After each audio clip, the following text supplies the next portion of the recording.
Hello everyone.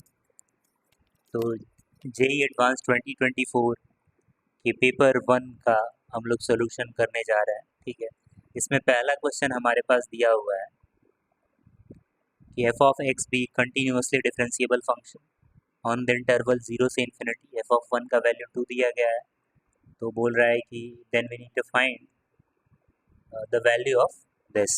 ठीक है, ये लिमिट है।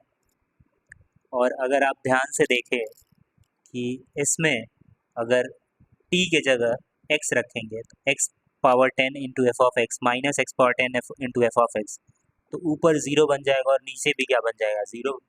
तो ये कौन सा फॉर्म हो गया, ज़ीरो बाई ज़ीरो। तो अगर ज़ीरो बाई ज़ीरो फॉर्म बन गया तो हम फिर एल ऑपरेटर रूल लगा सकते हैं। ठीक है, और इसमें ध्यान देना है कि बस यहाँ पे वेरिएबल t है, x नहीं है।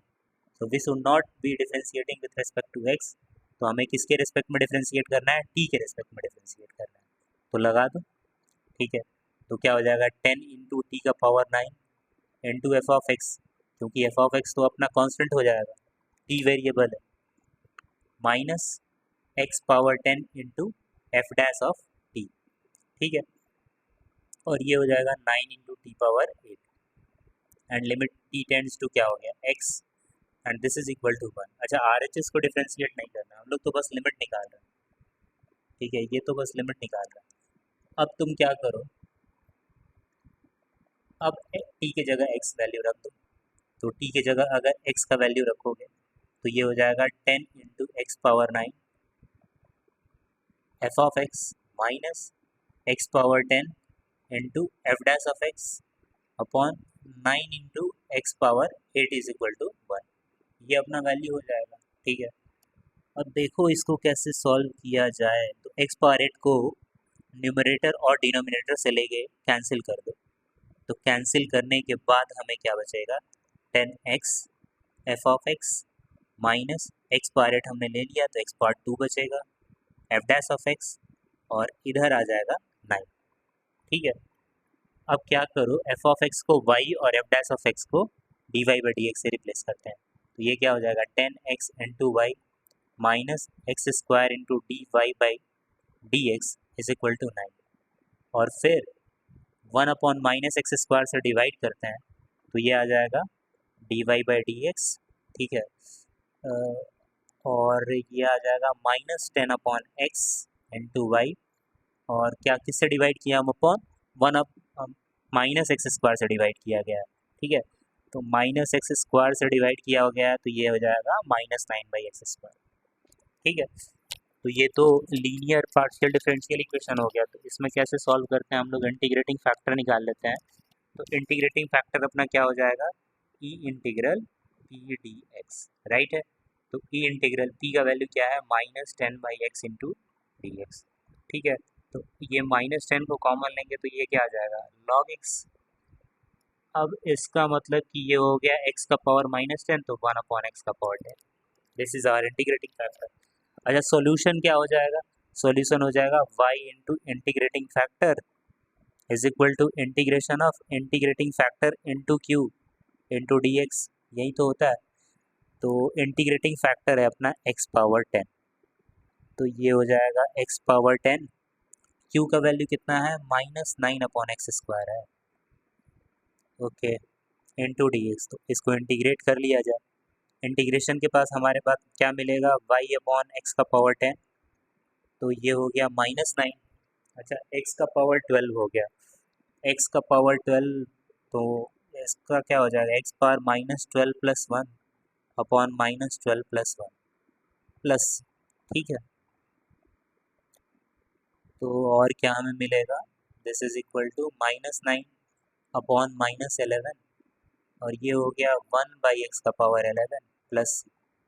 तो ये कैंसिल हो गया, एक्स पावर 10 को उधर भेजते हैं तो हमारे पास मिल जाएगा 9 अपॉन 11, एक्स नीचे ही रहेगा। ठीक है, c इंटू एक्स का पावर 10। ठीक है, और क्या हमें दिया गया है, देखो यहाँ पे दिया गया F of 1 is equal to 2। तो F of 1 is equal to 2 दिया गया है, तो इसका लाभ उठाया जाए। ठीक है, मतलब x के जगह 1 रखेंगे तो y कितना मिल रहा है, 2। तो ये हो गया 9 बाई 11 प्लस c, तो c का वैल्यू कितना हो जाएगा, 22 - 9 13/11 हो गया भाई। तो अपना y का वैल्यू हो जाएगा 9/11x प्लस 13/11 इंटू एक्स का पावर 10। ठीक है, देखते हैं कौन सा ऑप्शन है। तो ये सेकंड ऑप्शन है, ध्यान से देखो, 9/11x 13/11 इंटू एक्स पावर 10। ठीक है, तो ये तो बहुत आसानी क्वेश्चन था, कोई ज़्यादा टफ था नहीं। ठीक है, अब आते हैं सेकंड क्वेश्चन पे। सेकंड क्वेश्चन में कह रहा है कि student appears for a quiz consisting of only true false type question. ठीक है, तो सिर्फ हमारे पास ट्रू फॉल्स वाले ही क्वेश्चन है। ठीक है, and answers all the question. Student knows the correct answer of some question and guesses the answers of the remaining question. ठीक है, तो एक स्टूडेंट है, तो वो किसी आंसर का, किसी क्वेश्चन का आंसर जानता है नो, और किसी का क्या कर रहा है, गेस कर रहा है। ठीक है, ये चीज़ हो रहा है। मान लो कि जानने का जो उसके पास प्रोबेबिलिटी है, लेट्स से p है, तो गेस करने की प्रोबेबिलिटी कितनी हो जाएगी, 1 - p। ठीक है, अब देखो, whenever the student knows the answer of the question he gives the correct answer। जब जानता है तब तो वो करेक्ट देगा। assuming the probability of the students giving the correct answer of the question given that he has guessed is 1/2। देखो यहाँ पे क्या कह रहा है कि अब वो जानता है, तो करेक्ट बताने का क्या होगा, प्रोबेबिलिटी तो 1 ही होगा। ठीक है, क्योंकि जानता है तो वो करेक्ट ही बताएगा। और नॉट करेक्ट का क्या हो जाएगा, 0 प्रोबेबिलिटी। अब देखो ये वाला लाइन देखना कि probability that student giving the correct answer for a question given that he has guessed is 1/2। मतलब गेस करने के बाद वो करेक्ट दे रहा है कि नहीं करेक्ट दे रहा है, गेस करने के बाद करेक्ट देने का प्रोबेबिलिटी कितना है, 1/2। ठीक है, तो गेस करने के बाद करेक्ट आंसर बताने का 1/2 प्रोबेबिलिटी और 1/2 नॉट करेक्ट का है। ठीक है, अब देखो, अब क्वेश्चन पूछ क्या रहा है, also assume the probability of the answer of for a question being guessed given that student's answer is correct। ठीक है, तो कह रहा है कि प्रोबेबिलिटी आंसर क्या हो रहा है, गेस हो रहा है, given that student answer is correct. और ये कितना दिया जाएगा, 1/6। तो यहाँ पे बेस थ्योरम काम कर रहा है। ठीक है, तो गेस वाला कहाँ गया भाई, गेस वाला कितना है, तो यहाँ पे बेस थ्योरम ले लो, तो फेवरेबल कितना हो जाएगा, देखो ये वाला केस अपना फेवरेबल हो जाएगा। ठीक है, मतलब 1 - p इंटू 1/2, और टोटल क्या हो जाएगा, तुम लोग देखना, दिस प्लस दिस। ठीक है, तो if you have solved enough guess theorem, sorry Bayes theorem, मैं गेस बोल दिया, Bayes theorem, then it is easy to define, right. तो फिर बोल रहा है कि probability that student knows the answer of randomly question तक क्या होगा। तो बेसिकली हम लोग को p बताना है। ठीक है, p का वैल्यू बताना है, तो इस इक्वेशन को सॉल्व कर लेंगे तो p का वैल्यू आ जाएगा। ठीक है, तो क्रॉस मल्टीप्लाई कर दो, तो ये आ जाएगा 3 into 1 - p, this is equal to 1 - p/2 plus p। ठीक है, तो ये हो गया 3 - 3p, और ये 1/2 प्लस p/2। अब ये देखो, 2 इधर आ जाएगा, तो 6 - 6p is equal to 1 plus p। ठीक है, तो ये हो जाएगा 5, और ये तुम्हारा कितना हो गया, 7p, मतलब p का वैल्यू कितना हो गया, 5/7। तो let's see if it is there in the option. देखो, थर्ड ऑप्शन करेक्ट हो गया। ठीक है, चलो थर्ड क्वेश्चन। थर्ड क्वेश्चन में कह रहा है कि एंगल अपना क्या है, 5/2 से 5 में है, एक्स एंगल है, कॉट एक्स का वैल्यू दिया है, तो इसका वैल्यू बताना है। चलो ठीक है, तो एक काम करो, इंडिविजुअली मल्टीप्लाई कर दो, sin11x/2 इंटू sin6x, और फिर ये वाला टर्म लो, ये वाला, मतलब cos11x/2 इंटू sin6x। ठीक है, फिर क्या बचा अपने पास, अपने पास बचा cos6x into cos11x/2 minus cos6x। एक सेकेंड,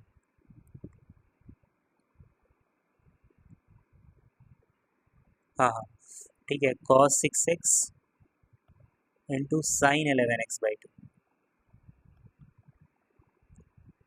ठीक है, अब तुम लोग ध्यान से देखना, इसको और इसको देखो, cos A cos B minus sine A sine B, तो ये cos of A minus B का फॉर्मूला बन गया। और इसमें देखो sine A cos B minus cos B sine A, यहाँ भी फॉर्मूला बन रहा है। तो इसका मतलब कि ये हो जाएगा cos of A minus B, तो 6x माइनस 11x/2, यहाँ पे एक फॉर्मूला बन गया। और यहाँ पे बन गया sine of A minus B, देखो sine A cos B minus cos A sine B, मतलब यहाँ पे फॉर्मूला बन रहा है sine of A minus B मतलब 6x माइनस 11x/, तो ये कितना हो गया 12 माइनस, तो ये हो गया cos x/2 plus sign x/, ठीक है। अच्छा देखो यहाँ पे एक चीज़ ध्यान दो कि जब हमारा x π/2 से पाई में होगा, तो x/2 कहाँ से कहाँ होगा, π/4 से π/2, मतलब फर्स्ट क्वाड्रेंट में होगा, तो cos x/2 भी कैसा वैल्यू होगा, पॉजिटिव, एंड sin x/2 भी कैसा वैल्यू होगा, पॉजिटिव। ठीक है, तो एक चीज़ यहाँ पे कर सकता है कि cos x/2 plus sin x/2 का होल स्क्वायर का वैल्यू कितना होता है, 1 प्लस साइन एक्स, अगर आप लोग को पता होगा, तो अगर ये स्क्वायर हटेगा तो इधर रूट आएगा, प्लस माइनस के साथ आएगा, लेकिन चूंकि दोनों वैल्यू पॉजिटिव है तो ये सिर्फ प्लस के साथ आएगा, तो हम लोग cos x/2 plus sign x/2 की जगह ये वाला वैल्यू रख सकते हैं। ठीक है, तो हम लोग वही वाला वैल्यू रख देते हैं, 1 प्लस साइन एक्स। अब कहोगे साइन एक्स का वैल्यू कहाँ से निकालो, तो ये दिया है ना कॉट एक्स का वैल्यू, तो कॉट एक्स मतलब क्या दिया है, ठीक है। अब 6 हो गया, तो हम लोग करते हैं cos x/2 यहाँ से निकाल सकते हैं, सॉरी हमें तो ये साइन एक्स का वैल्यू बताना है ना, तो √1 प्लस साइन एक्स कितना हो जाएगा, परपेंडिकुलर अपॉन हाइपोटेनस, मतलब √11/6। ठीक है, तो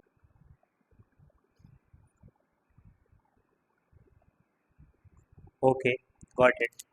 तो यहाँ पे हम लोग क्या करेंगे, इसका वैल्यू रख देते हैं, तो ये हो जाएगा 6 प्लस √11/6, 2 से मल्टीप्लाई डिवाइड कर दो, तो ये हो जाएगा 12 प्लस 2√11/6। तो ध्यान से देखोगे तो नीचे तो कितना आ जाएगा, √6 का वैल्यू क्या हो जाएगा भाई, अच्छा 2 से मल्टीप्लाई डिवाइड करेंगे तो ये 12 हो जाएगा, तो ये हो जाएगा 2√3, और ऊपर देखोगे तो ये √11+1 हो जाएगा। ठीक है, एक्चुअली ये होल स्क्वायर होगा, तो ये स्क्वायर रूट और ये कैंसिल हो जाएगा, तो हमारे पास क्या मिल जाएगा, √11+1/2√3 इज दी करेक्ट आंसर, तो सेकंड ऑप्शन हो जाएगा करेक्ट। ओके, थर्ड वाला था, अच्छा थर्ड वाला था, ठीक है। फोर्थ वाला देखो, इसमें already I have made diagram. इसमें कह रहा है कि ये एक हमारे पास एलिप्स है, ये जो एलिप्स बनाया है मैंने, इसका इक्वेशन है x² / 9 प्लस y² / 4 = 1। तो और क्या कह रहा है इसमें कि एस पी क्यू बी, अब ये जो एस वाला पॉइंट है इसके कोऑर्डिनेट्स p, q है। फर्स्ट कोऑर्डिनेट में सच दैट ये ये इम्प्लाई करता है कि ये पॉइंट एलिप्स के बाहर लाई कर रहा है। 2 tangents are drawn from this ellipse, अब इस एलिप्स से 2 टेंजेंट्स, एक क्या कर रहा है, एलिप्स के एक एंड पॉइंट माइनर एक्सिस को टच कर रहा है और दूसरा टी पॉइंट पे फोर्थ क्वाड्रेंट में टच कर रहा है। R be the vertex of the ellipse, तो कह रहा है the area of this triangle ORT is 3/2, then which of the following is the correct answer, P Q का वैल्यू निकालना। तो अब देखो ये जो पॉइंट एस था, इससे हमने 2 टेंजेंट ड्रॉ किया, ये एक एलिप्स के एक माइनर एक्सिस के वर्टेक्स से पास कर रहा है यहाँ से, ठीक है, और दूसरा टी पॉइंट से पास कर रहा है जो कि फोर्थ क्वाड्रेंट में है, और आर जो है ये मेजर एक्सिस का ये वाला वर्टेक्स है। ठीक है, तो हम लोग से कह रहा है कि ये ट्राइंगल का एरिया दिया गया है, तो बताना है कि ये जो एस का जो p, q कोऑर्डिनेट होगा वो पॉसिबल वैल्यूज ऑफ p और q क्या होगा। ठीक है, तो चलिए इसको बताते हैं हम लोग। सबसे पहले ये एलिप्स है, तो यहाँ से हम कह सकते हैं कि r का जो कोऑर्डिनेट होगा इट विल बी 3,0, ठीक है, और ये वाला जो पॉइंट होगा इट विल बी 0,2। ठीक, ओके, तो यहाँ से ये भी कहा जा सकता है कि चूँकि इस पॉइंट से टेंजेंट हम लोग पैरेलल ड्रॉ किए हैं, ठीक है, एक ही पॉसिबिलिटी है। तो हॉरिजेंटल मूवमेंट में वाई कोऑर्डिनेट तो चेंज होगा नहीं, ठीक है, तो सिर्फ एक्स कोऑर्डिनेट चेंज होता है, तो ये p,2 होगा। ये बात कहना सही होगा, ठीक है। अब देखो, मान लो कि ये वाला जो हाइट है, थोड़ी देर के लिए मान लो कि ये h है, ठीक है। तो इस ट्राइंगल का एरिया क्या होगा, half into base into height, और बेस क्या है, ओ आर कितना है 3, और हाइट हमने h माना था, एरिया कितना दिया गया है 3/2, तो ये 3/2 से 3/2 कैंसिल हो गया, तो h का वैल्यू कितना आ गया 1।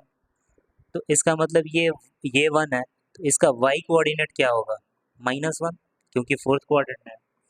अब इस -1 को अगर एलिप्स के इक्वेशन में रखेंगे, क्योंकि ये एलिप्स पे लाई कर रहा है, तो हमें x कोऑर्डिनेट मिल जाएगा, ठीक है। तो लेट्स से इसको x मान लो, तो x का -1 को इस एलिप्स के इक्वेशन में रखते हैं, तो ये आ जाएगा x² / 9 plus 1/4 is equal to 1। x²/9 का वैल्यू कितना आ जाएगा, 1 - 1/4 मतलब 3/4। एक्स स्क्वायर का वैल्यू कितना आ जाएगा 27/4। एक्स का वैल्यू कितना आ जाएगा ±3√3/2, ठीक है, ±3√3/2। तो क्या माइनस होगा, माइनस वाला तो नहीं होगा, क्योंकि फोर्थ क्वाड्रेंट में एक्स अपना पॉजिटिव रहता है। तो अब मुझे एक्स का वैल्यू भी मिल गया, विच इज ये कितना हो गया 3√3/2 -1। अब ये वाला मुझे कोऑर्डिनेट मिल गया। अब बस मुझे पी चाहिए, तो देखो क्यू तो मिल गया है 2, तो ये ऑप्शन और ये ऑप्शन तो होगा नहीं, ठीक है। तो बस मुझे देखना है कि और कौन सा है, ठीक है, पॉइंट मिल गया। तो अब क्या करता हूँ, मैं इसको हटा देता हूँ, ठीक है, टी पॉइंट मिल गया है। अच्छा, अगर एलिप्स पे कोई एक पॉइंट है और उस पॉइंट से टेंजेंट पास हो रहा है और पॉइंट मेरे पास है, तो क्या मैं टेंजेंट का इक्वेशन लिख सकता हूँ, बिल्कुल लिख सकता हूँ। वो क्या होता है, t = 0। तो बोलो x(x1/9) plus y(y1/4) is equal to 1 हो जाएगा। और x1 y1 अपना पॉइंट क्या है, x1 y1 पॉइंट क्या है 3√3/2 -1। तो हम x1 की जगह क्या रखेंगे 3√3/2 into 9 into x, plus y1 की जगह क्या रखेंगे -1 into Y upon 4 is equal to 1। ये क्या हो जाएगा, ये टेंजेंट का इक्वेशन हो जाएगा। अब ये टेंजेंट कौन सा है, ये एस टी, लेकिन ये किस पॉइंट से पास कर रहा है, ये p,2 से पास कर रहा है। तो since it passes through p,2, तो ये इस इक्वेशन को सेटिस्फाई करेगा, तो रख दो। तो पहले तो देखो, ये 3 से 3 कैंसिल हो जाएगा, तो मिला जुला के हमारे पास क्या बच जाएगा, x की जगह p रख दिया, ये हो जाएगा 2√3, और y की जगह 2 रख दिया, मतलब -1 इंटू 2/4 इज इक्वल टू 1। तो ये 2 से 2 कैंसिल हो गया, तो p/2√3 इज इक्वल टू 1 + 1/2, तो ये हो जाएगा 3/2, ठीक है, ओके। तो ये 2 से 2 कैंसिल हो गया, तो p का वैल्यू कितना आ गया 3√3। तो ऑलरेडी हम लोग तो देख ही रहे हैं कि p कितना आ गया 3√3, तो हमारा फर्स्ट ऑप्शन करेक्ट आंसर हो गया। q का वैल्यू 2 है और p का वैल्यू कितना है 3√3। तो that's how will do this question, ठीक है। अब आते हैं हम लोग, अभी अभी तक जो क्वेश्चन थे वो सिंगल करेक्ट थे। अब ये वाले जो क्वेश्चन आ रहे हैं वो मल्टीपल करेक्ट है, एमएसक्यू, ठीक है। तो इसमें देखते हैं, तो एस हमारे पास जो सेट है, ठीक है, ये सेट है, इस तरह के नंबर आ रहे हैं a+b√2, और ए बी कैसे हैं, इंटीजर है, ठीक है, इस तरह के नंबर आ रहे हैं।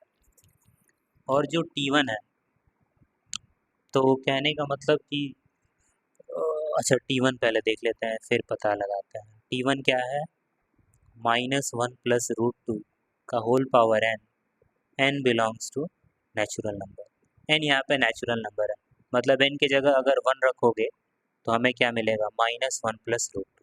n की जगह अगर 2 रखोगे तो क्या मिलेगा 3 - 2√2। n की जगह वैसे ही 3 रखोगे तो कुछ मिलेगा, ठीक है। इस तरह के सारे नंबर हमारे पास T1 में आएंगे। T2 में कैसे नंबर आ रहे हैं, तो 1 + √2 का whole power n, n belongs to natural number बोला जा रहा है। तो n की जगह अगर 1 रखोगे तो 1 + √2 आ रहा है, इसमें 3 + 2√2 आ रहा है। तो मतलब यहाँ पे अगर a-b आ रहा है तो यहाँ पे a+b आएगा, कहने का मतलब ये, ठीक है। ओके, तो कहा जा रहा है कि पहला ऑप्शन देखो कि integer union T1 union T2 is subset of S। अब ये देखना है कि ये सही कहा जा रहा है कि नहीं कहा जा रहा है, ठीक है। तो पहले तो इंटीजर क्या S में इंटीजर है? तो बिल्कुल है। अगर b को हम 0 रख देते हैं तो S इज इक्वल टू क्या आएगा, a, और ये तो क्या है, इंटीजर है, तो S तो इंटीजर में आ ही जाएगा। और इसमें T1 में किस तरह के नंबर आ रहे हैं, a+a-b√2 के नंबर आ रहे हैं, और T2 में किस तरह के नंबर आ रहे हैं, a+b√2, जहाँ पे a b ऑब्वियसली क्या हो रहे हैं, इंटीजर आ रहा है, ठीक है। तो ये सारे तरह के नंबर तो अवेलेबल हैं। अगर b अगर निगेटिव इंटीजर ले लेते हैं तो T1 को ले लेता है, b पॉजिटिव है तो T2 को ले रहा है। तो कहने का मतलब कि S में इंटीजर्स भी हैं, ठीक है, और ये जो T1 और T2 है ओवरऑल किस तरह के नंबर आ रहे हैं, a+-b√2 टाइप के ही तो नंबर आ रहे हैं, जहाँ पे a और b का वैल्यू बदलता रह रहा है। देखो इस नंबर को देखो, इस नंबर को देखो, इस नंबर को देखो, इस नंबर को देखो, ठीक है। तो ये पहला बात बिल्कुल सही है, ठीक है। वो सारे S में मतलब Z भी है, T1 भी है, T2 भी है, इस सबसेट ऑफ S, ठीक है। अब देखो दूसरा ऑप्शन में कह रहा है कि T1, ठीक है, थोड़ा सा क्लीन कर लिया जाए, बहुत गंदा हो गया है भाई। चल, कह रहा है कि T1 इंटरसेक्शन 0 से 1/2024 इज इक्वल टू 5।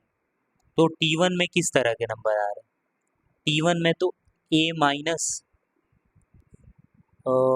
ओके, मतलब a+b√2 टाइप के नंबर आ रहा है, ठीक है। ध्यान से देखो, √2 - 1 कितना हो जाएगा, 0.414 का होल पावर नेचुरल नंबर।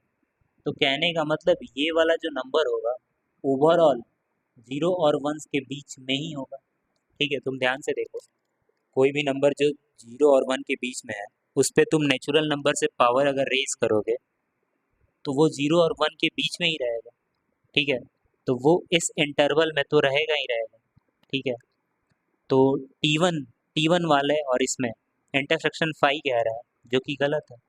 5 थोड़ी होगा, कुछ ना कुछ तो नंबर आ ही जाएगा,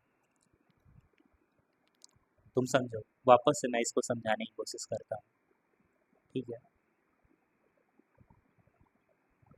चलो वापस से एक बार कोशिश किया जाए इसको समझाने का। पता चला मैं ही बस समझ रहा हूँ, तुम लोग समझ ही नहीं रहे हो, तो गड़बड़ ना हो जाएगा, फिर क्या मतलब वीडियो बनाने का। देखो T1 1 -1 + √2 का वैल्यू क्या होगा, 0.414 का होल पावर है। तुम पावर 1 रखोगे तो 0.414 आएगा, ठीक है। अगर पावर 2 रखोगे तो कितना आ जाएगा, जैसे 0.4 का स्क्वायर कर दो 0.16 समथिंग आएगा। तो कहने का मतलब यहाँ पे कुछ भी पावर रखोगे, यहाँ पे जो भी नंबर आएगा वो 0 और 1 के बीच में आएगा, ठीक है। तो इसका इंटरसेक्शन कह रहा है कि 5, ऐसा थोड़ी है, इसमें तो ये ऐसे नंबर आ ही जाएंगे जो इनके बीच होगा, ठीक है। इसमें कोई ना कोई नंबर आ जाएगा जो इस इंटरवल में होगा, ठीक है, जो इस इंटरवल में हो गया, लेट्स से वो x है, और T1 में भी वो आ जाएगा एक नंबर, तो दोनों के बीच कॉमन नंबर आ जाएंगे, 5 इंटरसेक्शन नहीं है, ठीक है। अब देखो T2, देखो T2 T2 इंटरसेक्शन 2024 से इन्फिनिटी कह रहा है। अब देखो T2 कैसा नंबर है, T2 है 1 + √2 का होल पावर है, ठीक है। तो 1 + √2 कैसा नंबर है, ये 2.414 है। इसका जब इंटीजर करोगे, ठीक है, तो बहुत बड़ा इंटीजर ले लोगे, अगर इनका वैल्यू 2024 ले लोगे तो उसका वैल्यू इस इंटरवल में तो आ ही जाएगा। तो इन दोनों का इंटरसेक्शन वापस से 5 नहीं आएगा, ठीक है, कोई ना कोई हमको नंबर मिल जाएगा इसमें, और जो इन दोनों का इंटरसेक्शन 5 तो नहीं आएगा। तो दूसरा स्टेटमेंट कह रहा है कि इज नॉट इक्वल टू 5, इसलिए ये स्टेटमेंट करेक्ट है, ठीक है। बहुत कचरा हो गया।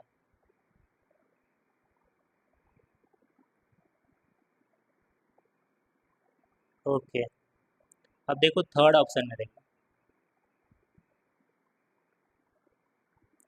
थर्ड ऑप्शन में क्या कह रहा है कि cos of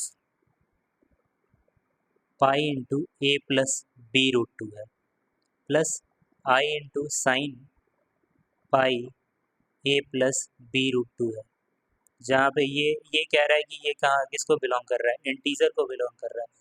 if and only if B is equal to zero, ठीक है, अगर बी ज़ीरो को रखो, कह रहा है कि for any A B belongs to Z this value belongs to integer, ये इंटीजर तभी होगा जब बी ज़ीरो, ठीक है। देखो इंटीजर तब होगा जब ये वाला वैल्यू, ठीक है, ये ज़ीरो हो जाएगा इमेजनरी पार्ट वाला, मतलब साइन एन पाई ज़ीरो होता है, तो इसका मतलब कि अगर ए प्लस बी रूट टू, ठीक है, अगर ये एक इंटीजर आ जाए तो साइन इंटीजर मल्टीपल ऑफ पाई क्या हो जाएगा, ज़ीरो। तो अब इस केस में ये कॉस कॉस का जो पाई होगा, अगर लेट्स से कि ए प्लस बी रूट टू अगर इंटीजर है तो यहाँ भी क्या होगा, इंटीजर होगा। और कॉस इंटीग्रल मल्टीपल ऑफ पाई क्या आता है, या तो प्लस वन आता है या तो माइनस वन आता है, ठीक है। Cos even pi plus one आ जाएगा, ऑड पाई माइनस वन आ जाएगा। तो इस केस में इंटीजर होगा कब, जब A plus B root two क्या होगा, इंटीजर होगा, ठीक है। तो कह रहा है only if B is equal to zero, जो कि सही बात है। ये तो इंटीजर तभी होगा ना जब बी जीरो होगा, जब बी जीरो होगा तो वैल्यू क्या हो जाएगा, ए, और उसने बोला है कि ये इंटीजर है, तो इस हिसाब से ये डी ऑप्शन भी सही है, ठीक है।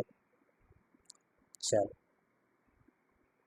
आगे बढ़ते हैं क्वेश्चन नंबर सिक्स पे। क्वेश्चन नंबर सिक्स क्या कह रहा है हमारे पास, कह रहा है कि S is equal to A B C, तो S is a collection of all those A B C such that X square plus two B X Y plus C Y square is greater than zero for all X Y belongs to R square minus zero zero, ठीक है। तो कह रहा है कि ये वाला जो वैल्यू है ये हमेशा जीरो से बड़ा है, ठीक है। एक काम करो, वाई स्क्वायर से इसको डिवाइड कर दो, ठीक है। तो डिवाइड करने के बाद मुझे क्या मिलेगा, ये मिलेगा, और एक्स बाई वाई को टी मान लो,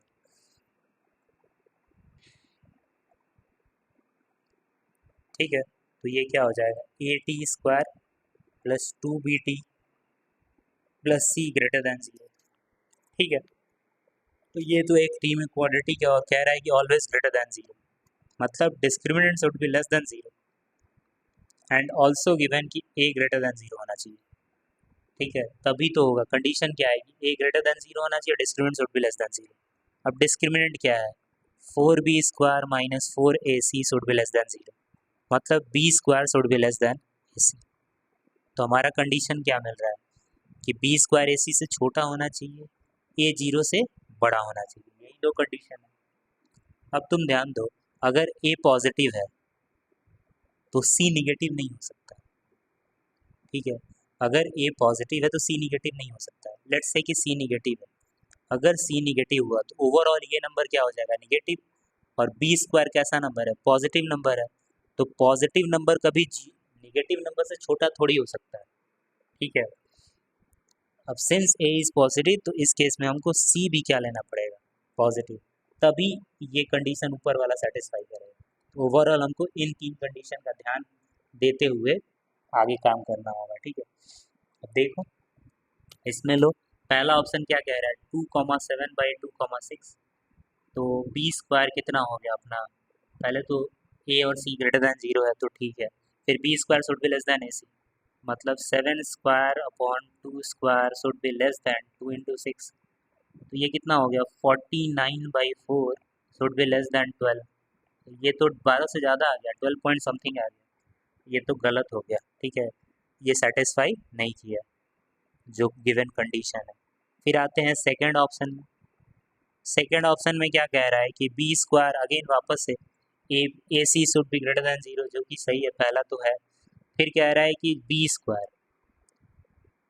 square should be less than A C, मतलब three into one by twelve, तो ये फोर हो जाएगा, four B square should be less than one, तो इसका मतलब कि four B square should minus one should be less than zero, तो ये तो ठीक है, B square minus 1/4 should be less than 0, that implies कि बी बिलोंग्स टू -1/2 से +1/2, ठीक है। तो ये मॉड 2b जो होगा वो लेस देन 1 होगा, ये सही, ठीक है। तो दूसरा वाला तो सेटिस्फाई कर गया, ठीक है। अब तीसरे वाले पे चलते हैं, ठीक है, ये मिटाते भी रहते हैं भाई। ओके, तीसरा वाला में क्या रहा है कि system of linear equation has unique solution. अच्छा, यूनिक सॉल्यूशन होने के लिए क्या होना चाहिए, a by B should not be equal to b by C, मतलब B square should not be equal to A C, जो कि सही बात है। बी स्क्वायर तो ए सी से छोटा है, बराबर तो नहीं होगा, छोटा है, इसलिए ये भी क्या हो रहा है, कंडीशन सेटिस्फाई कर रहा है। बी स्क्वायर ए सी से छोटा है तो बराबर थोड़ी होगा, ठीक है। ओके, अब आते हैं हम लोग फोर्थ वाले पे। फोर्थ वाला क्या कह रहा है, फोर्थ वाला कह रहा है कि again this has unique solution, तो again a+1 by B should not be equal to b by c+1। तो यहाँ पे क्रॉस मल्टीप्लाई करोगे तो क्या आ जाएगा, A C plus A plus C should not be equal to B square, ठीक है। ओके, तो कैसे किया जाएगा,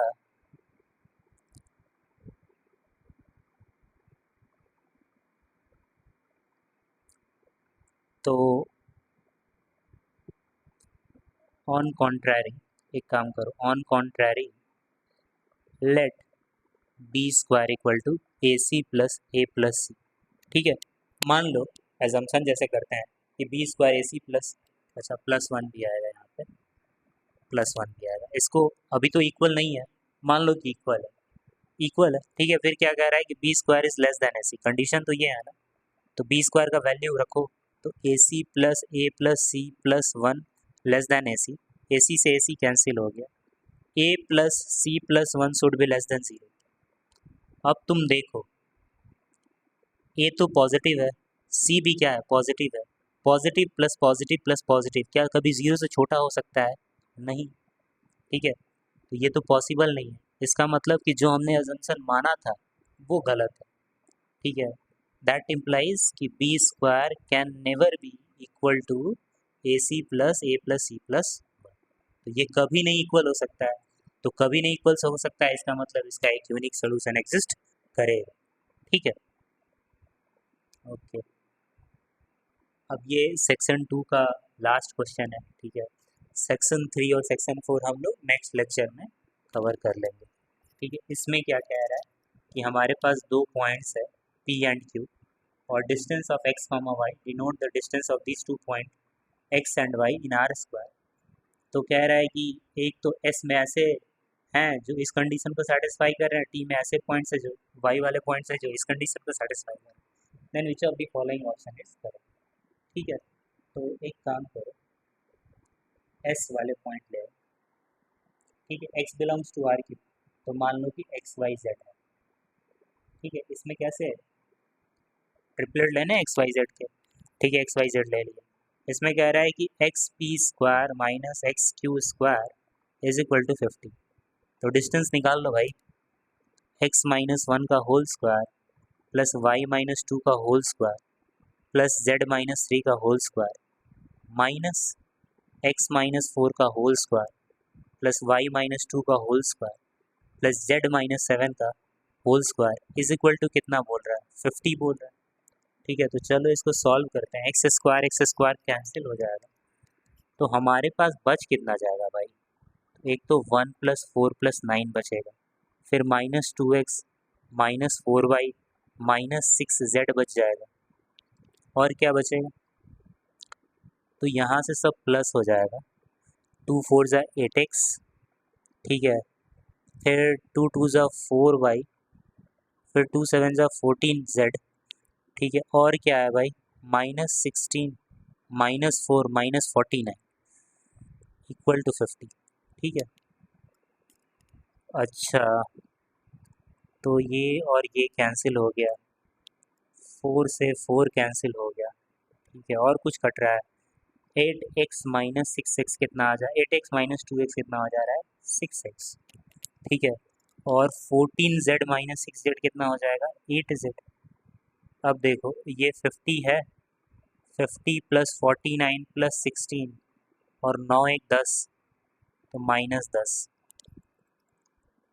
मतलब ये कितना आ जाएगा 105। तो 6x plus 8z is equal to कितना आ जा रहा है 105। तो ये एक प्लेन का इक्वेशन आया, ठीक है, एस वाला, ठीक है, ये एक प्लेन का इक्वेशन आया। उसी तरह से हम लोग क्या करते हैं, ऐसे तो हम लोग कैलकुलेट कर लिए, कुछ नहीं, डिस्टेंस फार्मूला लगाना था अपना, ठीक है, ओके, और तो कुछ किया नहीं है खास।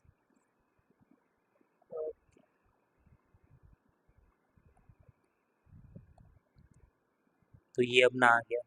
अब सिमिलरली उसी तरह से हम लोग टी वाला का निकाल सकते हैं। इसमें Y Q minus Y P उल्टा कर दिया है, ठीक है, तो अगर उल्टा करोगे तो कितना आ जाएगा, मतलब वापस से x-4 का होल स्क्वायर प्लस y-2 का होल स्क्वायर प्लस z-7 का होल स्क्वायर माइनस y का क्यू से, सॉरी y का p से, फिर x-1 का होल स्क्वायर प्लस y-2 का होल स्क्वायर प्लस z-3 का whole square is equal to कितना आ रहा है 50। तो ये और ये तो ऐसे ही कैंसिल कर दो, पिछली बार तो गलती हो गया था, तो आगे उसको हम लोग कैलकुलेट किए। यहाँ पे देखो -8x, ठीक है, -14z, और इधर से x वाले टर्म कितने हो जाएंगे, माइनस माइनस प्लस, तो 2x प्लस 6z, ठीक है, कांस्टेंट वाले टर्म्स कैलकुलेट कर लो, तो इधर 16 हो जाएगा 49 -1 -9, तो ये हो गया 50, ठीक है, ये 1 बच गया। अब देखो ये आ गया -6x plus -18z, sorry -8z, ठीक है, और क्या हुआ भाई, तो 15 15 -9 इज 6, तो ये तो -5 आ गया, ठीक है, इफ आई एम राइट, हाँ -5 आ गया। फिर क्या करो, माइनस से मल्टीप्लाई कर दो, 6x plus 8z is equal to 5।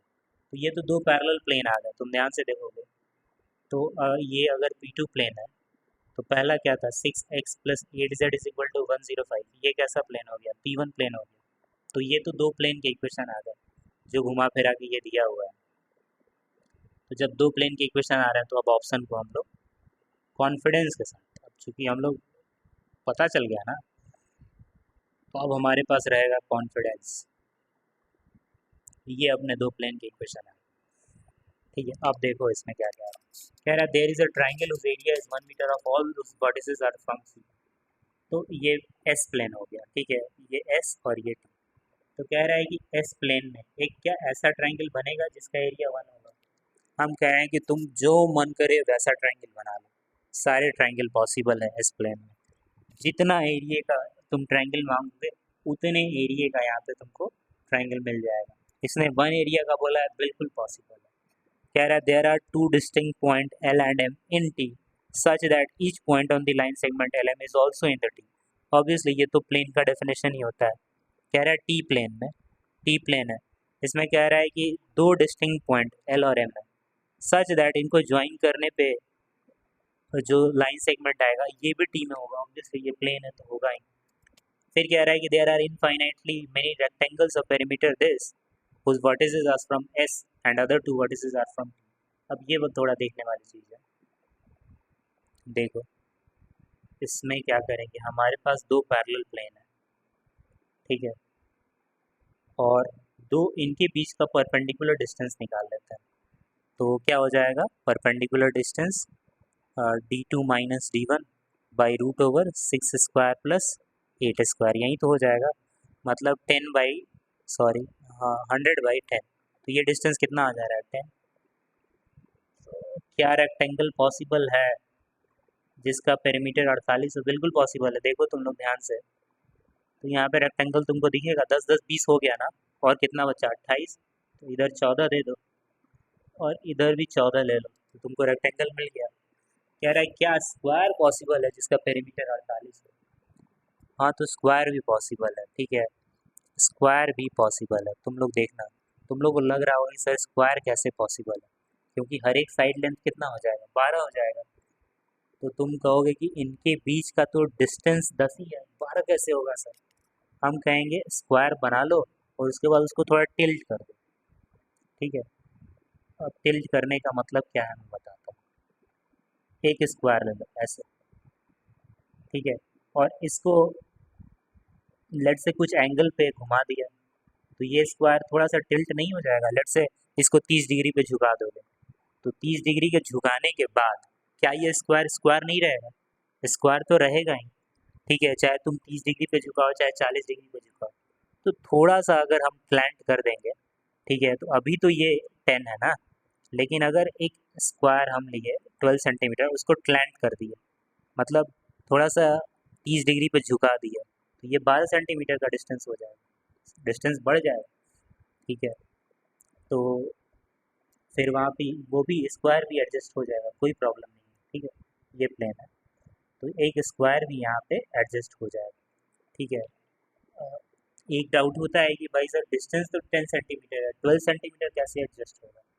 ठीक है, तो स्क्वायर को थोड़ा सा घुमाना पड़ेगा, ठीक है, थोड़ा सा इसको थीटा पे थोड़ा सा झुकाओगे तो वो ऑटोमेटिक सेट हो जाएगा।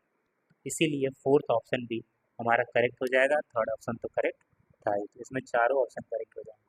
सेक्शन 3 वाला अब हम लोग नेक्स्ट लेक्चर में करेंगे।